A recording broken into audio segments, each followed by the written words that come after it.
বৈষম্য বিরোধী আন্দোলনে সাভারের আশুলিয়ায় লাশ পোড়ানোর ঘটনায় ঢাকা ১৯-এর সাবেক সংসদ সদস্য সাইফুল ইসলাম ও ৪ পুলিশ কর্মকর্তার বিরুদ্ধে গ্রেফতারি পরোয়ানা জারি করেছে আন্তর্জাতিক অপরাধ ট্রাইব্যুনাল।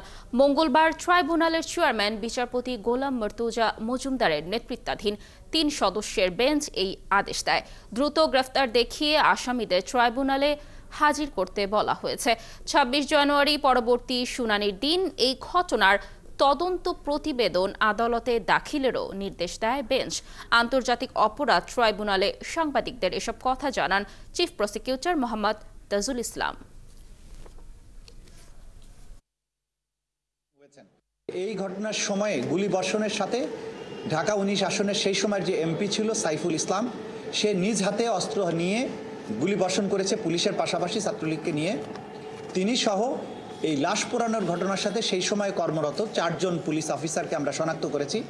এই ৪ জন আর সাইফুল ইসলাম ঢাকা ১৯-এর এমপি সেই সময়ের, তার বিরুদ্ধে আমরা গ্রেপ্তারি পরোয়ানা জারির জন্য আবেদন করেছিলাম। আদালত গ্রেপ্তারি পরোয়ানা জারি করেছেন আজকে, এবং পরবর্তী ২৬শে জানুয়ারিতে এই মামলার জন্য পরবর্তী তারিখ নির্ধারণ করা হয়েছে। এর মধ্যে প্রোগ্রেস রিপোর্ট বা তদন্ত রিপোর্ট যেটা আমরা পাবো সেটা আদালতের কাছে দাখিল করব।